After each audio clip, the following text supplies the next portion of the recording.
Hey everyone, today I want to talk about how sometimes obedience requires bravery.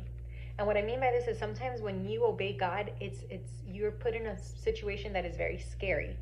And the person that the Lord was putting in my heart when he was even showing me this was Jacob. He was showing me how when Jacob had to face his brother, right? When Jacob had to face Esau after their last encounter where Saul wanted to kill him because he had stolen his birthright, right? So when he was going to face him again, we see how Jacob trusted God. Jacob definitely trusted God.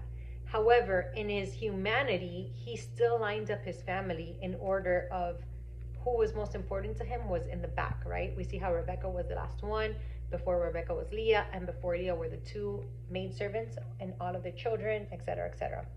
So we see how he was freaking out. He was so scared to see his brother. He was so scared that he would send people before him and say, look, tell my brother this and this and this, like just trying to make amends, because of how afraid he was to see his brother. And when he finally sees him, imagine how glorified God was that his brother just wanted to love on him and was like, no, you don't have to give me anything, like I'm already blessed too. Imagine, have you guys ever felt that where you're just so scared and you're so afraid and you're like, God, I need you, I need you, I need you, and you're like, God, I trust you, I trust you, I trust you, but yet you're still like being like, okay, but let me be wise and let me do this and let me do that because what if, and then all of a sudden you see God move and you see the breakthrough and you have so much gratitude that you're just so overwhelmed by God's goodness. This is exactly how Jacob was feeling here. And then Gideon. Imagine Gideon. Gideon was this man, right? That the Lord, I think it was the angel of the Lord that told him, like, you brave, what was it he said to him? He said, man of bravery. I forgot the words that he used. But Gideon was like, me? No, like you got the wrong man. Like, that's not me, And he had to, like, tell him, no, yes, it's you. And we see how Gideon over and over he asked God for signs to confirm that, hey, God, you're really gonna use me to obtain the victory.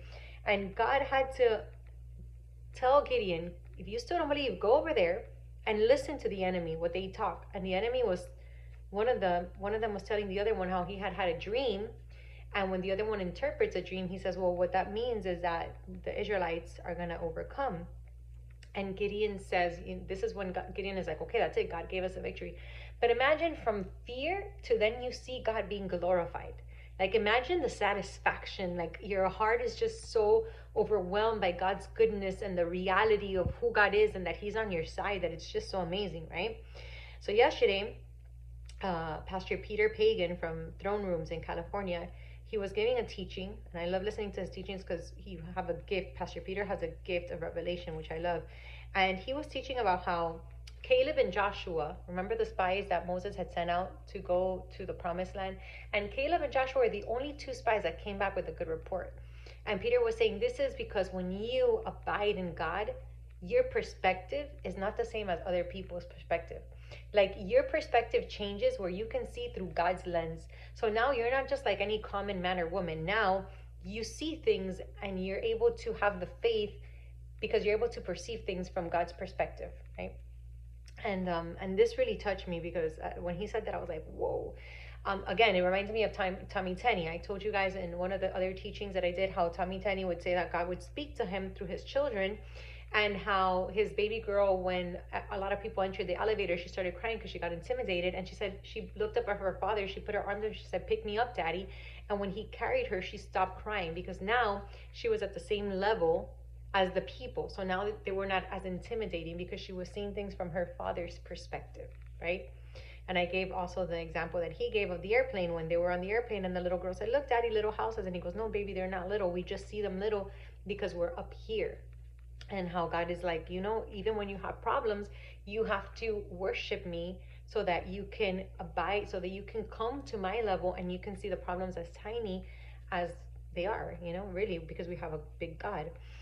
And then Pastor Peter also mentioned, which I was like, because I never really, I did think of it, but I never thought of it the way he said it. He said, when God's favor and grace is over you, he said, it's like, he gave this, well, it's not an analogy, it's a story in the Bible. When we see Daniel, we see how every time that a a new king came to reign, because they would overthrow or overcome the other kingdom, they would usually, kings, when they overtake another kingdom, they kill everyone in that kingdom, because that kingdom was faithful. Everyone there was faithful to the king that they killed. But in Daniel's case, he served 5 different kings and nobody ever killed him, because God's favor and grace was so strong over him that they actually kept him alive and they trusted him. Like, they were like, no, this is the guy that I've heard of. Like, this is the guy, this guy, like, they trusted him. And he was saying, like, when God's favor and grace is over you, like, that's how amazing it is. And then today, just the Lord was showing me how he was like, Sandra, remember Daniel? How afraid do you think he was when he had to obey me, knowing that they would throw him in the lion's den? Or Meshach, Shadrach, and Abednego, knowing that if they obeyed me, they would have to be thrown into the oven. Because let me tell you, they were not the only Israelites that were present that day. Remember that King Bezalel, or whatever his name is, Nebuchadnezzar, whatever, I don't know. King Nebuchadnezzar had taken all of these Israelites captive. So there were many Israelites that were present there. But the only 3 that actually said, we're not going to bow down before that image when you play the harp, were Meshach, Shadrach, and Abednego. Imagine how scary to know that they are risking their lives. They're going to go in an oven, and yet they obeyed God. But because they obeyed, even though it was scary, how God glorified himself. How worth it was it? I can imagine all the other Israelites saying, man, I wish that we would have stood up with them, and I wish that we wouldn't have denied our God. I can imagine the shame and how bad they felt, like, oh man, we denied our God. Like, I can imagine.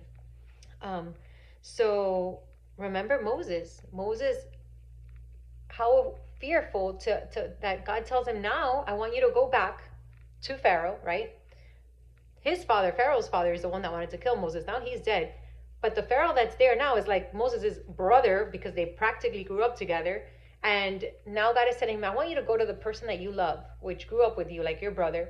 And I want you to challenge him and tell him, and it wasn't a challenge, but I want you to tell him that all of your slaves, you got to let them go. Because God says, let my people go.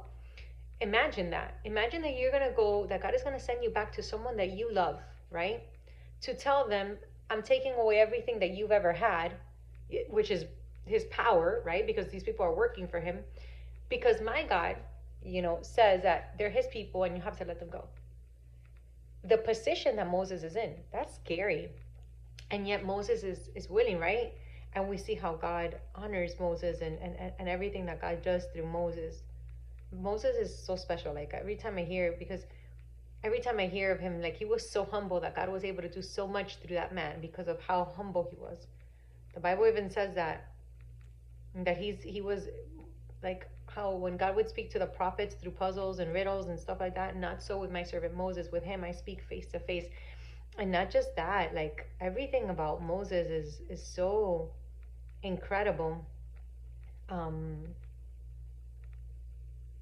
How even when Aaron, his brother, and Miriam were talking bad about him because they were like, oh, does he think that he's the only one that God speaks through? God himself defended Moses, and Miriam got leprosy, and Aaron got stripped of the priesthood, like, so, or his Levitical duties. So it's just like how God stood up for this man because of how humble he was, how he was able to move in so much power because of how humble he was. Like, it's so beautiful. But back to what we were talking about. Esther. Imagine Esther having to obey God, having to know that she's going to go before King Xerxes when he has not summoned her, and this can cost her her life. How scary. Are we willing when God tells us to do something to obey when it's this scary? But yet every time it's this scary, the beautiful thing about it is that in the middle of this thing where they're scared, right? God comes through for them, and God is glorified, and they're just like, wow, this was so worth it, because now they're just so overwhelmed with the awe of who God is and how God loves them and how God is so faithful, right? So I was talking to my best friend, and my best friend yesterday, she was a little stressed. No, she was not a little stressed, she was very stressed, because her kids just went back to school, and they were very stressed because they were getting a lot of homework, and one of her sons was like doing homework for like 6 hours. It was 12 o'clock at night, hadn't finished.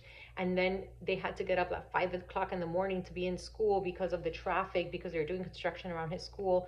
And she was like, I'm so worried about my son because he's so stressed, and that puts a burden on me.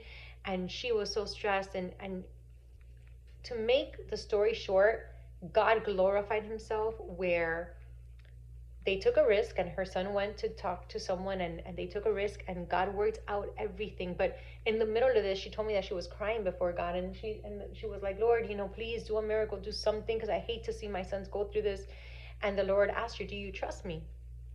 And she was like, yes, Lord, I trust you. And then the breakthrough came, and she was like worshiping God so much. She was on the phone with me saying, God is so faithful and God is so good. And then I was telling her my story, and I was like, and this happened and this happened. And I'm a realtor. So I was like, can you believe that my client, which is the buyer, knows the other client, which is the seller? Like it has to have been God, the way that it worked out, the way. So we were both just glorifying God, and it was just so beautiful. And then just like how God is just glorified and glorified over and over again. And he reminds me, like, things don't always go your way, right? Like for example, Hope, things didn't go his way. Things were not going his way. So sometimes we lose heart because sometimes we're like, man, but I had the faith and I was there and I believed God and it didn't come out the way I wanted. Hey, for Hope, he lost his sons. He got a sickness. He lost a lot of money. He lost everything. But he persevered and he continued to trust God, even though he didn't understand. And at the end, God rewarded him with multiplication. Like he had triple everything he had lost. So God is faithful, and yes, it's scary. Yes, it's scary. I think even with Jesus even, it was scary because he was sweating blood. I mean, it's not easy, right? It's not something easy that God asks us to do, but the reward is so amazing. And when we see God glorified and he comes through, and it's just like, that's the God I serve. And then everyone is like, whoa, you know what? That's the God you serve. Like we got what you're saying. Look at David when he had to face Goliath. You think that was an easy task? That was terrifying. He had to face a giant when he's a boy.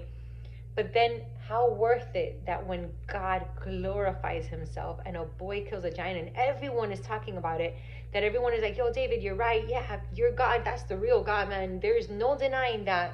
Imagine the satisfaction of David saying, man, God, you love me. You're on my side. I saw your glory. I want more. Like, I want to take more risks for you. I want to be even more fearless for you. I want to obey you even more, no matter what, no matter how scary it is, because it becomes like this adrenaline thing, like this thing that it's like, I want more of God and I just want God to be glorified. And the Lord was showing me it's not always easy, guys. So you can say like, oh, but it's too scary, so I'm not going to do it. So it's too scary to jump off the boat because you think you're going to sink, so you're not going to jump off the boat. But imagine, I can imagine that all the other apostles and disciples were like, man, we wish we would have been like Peter. We wish we would have gotten off of the boat, because Peter is the only other one that was able to walk on the waters because he took the risk. So I want to tell you guys today, like, even if it's hard to obey, even if it's scary, just put your trust in God and get out of the boat and take the risk so that you can see God glorified and you can be in awe, and everyone can know that the God you serve, yeah, he's God all by himself, the God of the mountains and the valleys.